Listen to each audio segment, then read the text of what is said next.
वैदिक संस्कृति का प्रचार प्रसार करने के लिए महर्षि दयानंद जी ने एक मुहिम चलाई थी, और वो मुहिम ये थी कि सब बराबर हैं, कोई छुआछूत नहीं, कहीं कोई कुछ नहीं, सारी कुरीतियां बंद हों, और हर व्यक्ति का अपना दायित्व समझ करके और पूरे भारतवर्ष की रक्षा के लिए भी, समाज की रक्षा के लिए, देश की रक्षा के लिए कोई न कोई कार्य किया जाए। आर्य समाज उन्हीं सब प्रथाओं पर अंकुश लगाने के लिए आज भी कार्य कर रहा है। आज भी उसके स्वयंसेवक, कार्यकर्ता, पदाधिकारी उन्हीं सिद्धांतों का पालन करते हुए आगे बढ़ाने के लिए कृत संकल्प है। समय बदल रहा है, तो जब समय बदल रहा है तो निश्चित रूप से उनके अर्थ भी बदल रहे हैं। कुछ कुरीतियां बंद हो गई हैं, कुछ कुरीतियां अभी भी चल रही हैं, और इन्हीं सब पर चर्चा करने के लिए क्या हमें वास्तव में राजनीतिक सभाओं में भाग लेना चाहिए? क्या अपने सामाजिक सभाओं में मंदिरों से आवाज उठनी चाहिए कि यूसीसी सही है? क्या ये आवाज आनी चाहिए कि समाज में बदलाव होना चाहिए? क्या ये नहीं उठना चाहिए कि वक्फ बोर्ड का आज की क्या आवश्यकता है? क्या ये नहीं होना चाहिए कि हम किस प्रकार से अपने धर्म, अपने सभा का, अपना सिद्धांतों का प्रचार प्रसार करें? इन सबको विशेष वार्ता करने के लिए आज हमारे साथ मौजूद हैं श्री महेंद्र पाल जी आर से। नमस्कार, प्रणाम करता हूँ। नमस्ते। मैं महेंद्र सिंह आर्य, अखिल भारतीय राजार्य सभा का मैं राष्ट्रीय अध्यक्ष हूँ, और इस विषय पर वेद के आधार पर, वैदिक संस्कृति के आधार पर मानव मात्र के लिए एक ही तो परमात्मा है, किसी का अलग नहीं है, और सबके लिए एक ही विधान है। हम मानव मात्र को जो उसके मूल चीज़ें हैं जो महर्षि दयानंद ने प्रस्तुत किए हैं, उनको हम संसार को बता करके जो संगठन है राजार्य सभा, आज जो हमें विषमता दिख रही हैं, ऐसा क्यों है? क्या इस पर आवश्यकता नहीं है?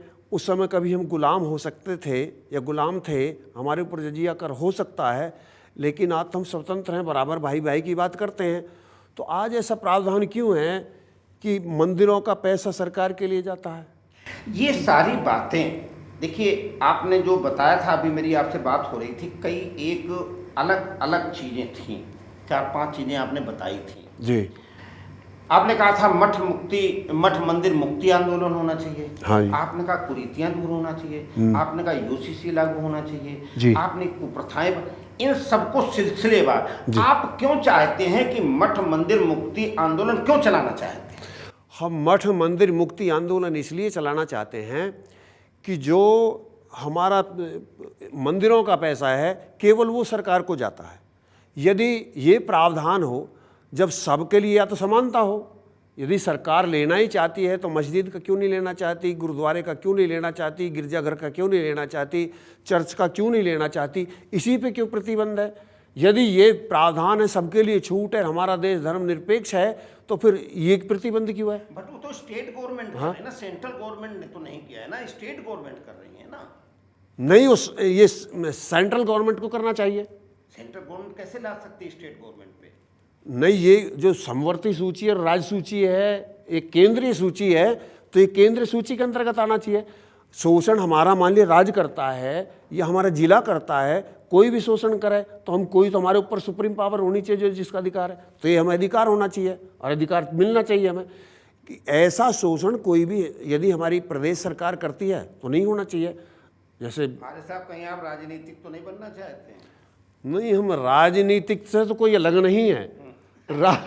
राजनीति जैसा राजा हो प्रजा वैसी ही हो जाती है।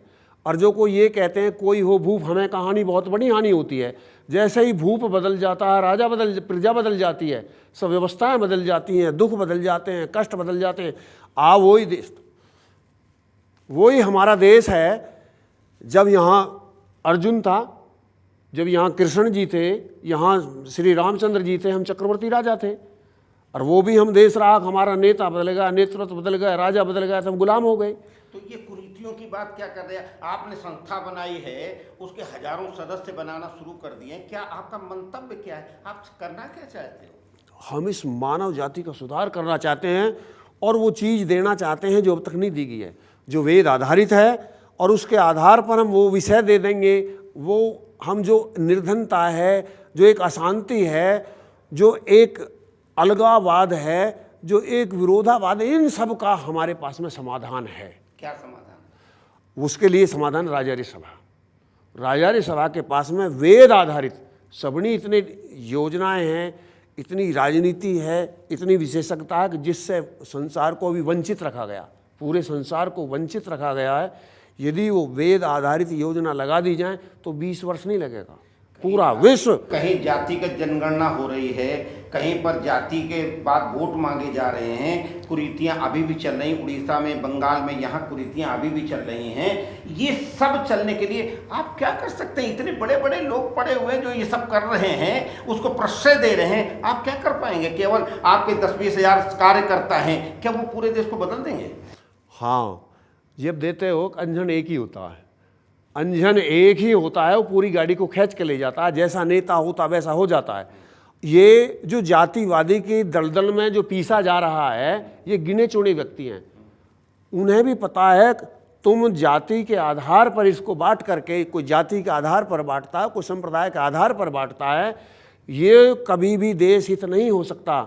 ये देश जातियों में बटा, भाषाओं में बटा, ये क्षेत्रवाद में बटा, इन नेताओं ने बांटा, जैसा भी कुछ हुआ। चुनाव तो नहीं लड़ना चाहते? है चुनाव तो नहीं लड़ना चाहते? नहीं, चुनाव लड़ना तो हमारा उद्देश्य नहीं है, लेकिन सही व्यवस्था देना, समाज को सही व्यवस्था देना हमारा कर्तव्य है।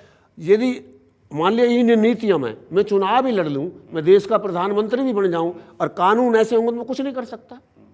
हम तो व्यवस्था बदलना चाहते हैं, कानून बदलना चाहते हैं। हम कानून बदलना चाहते हैं, हम नीति बदलना चाहते हैं। पहले के बने हुए सारे नहीं, सबले में क्या संशोधन नहीं हुआ? मान लिया वो हमारे अनुरूप नहीं है, वो हमारे अनुरूप नहीं है, देश के अनुरूप नहीं है। जो अंग्रेजों के द्वारा बनाए गए कानून थे, उनको हम ढोने के लिए आज विवश हैं। क्यों?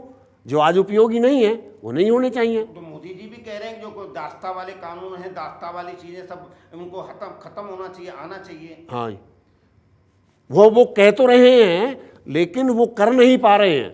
क्यों? हैं? क्यों? उनके सामने जो ऐसी स्थिति है, ऐसी परिस्थिति है, उन्होंने बहुत कुछ किया जो अब तक किया है। तो आप कैसे कर लोगे? हैं? आप कैसे कर लोगे? हमारे आधार वेद है, वेद आधारित जो प्लान है, जो वेद आधारित कानून हैं, जो वेद आधारित योजनाएं हैं, जो उसके आधारित नीतियां हैं, उन नीतियों के आधार पर सुधार किया जा सकता है। सुधार, समाज में सुधार हो, देश में सुधार हो, आर्य जी की मनोभावना क्या है? ना वो चुनाव की बात कर रहे हैं, ना राजनीति की बात कर रहे हैं। वो तो कह रहे समाज एक संगच्छध्वम संबद्धध्वम संवैमनांसि जानताम।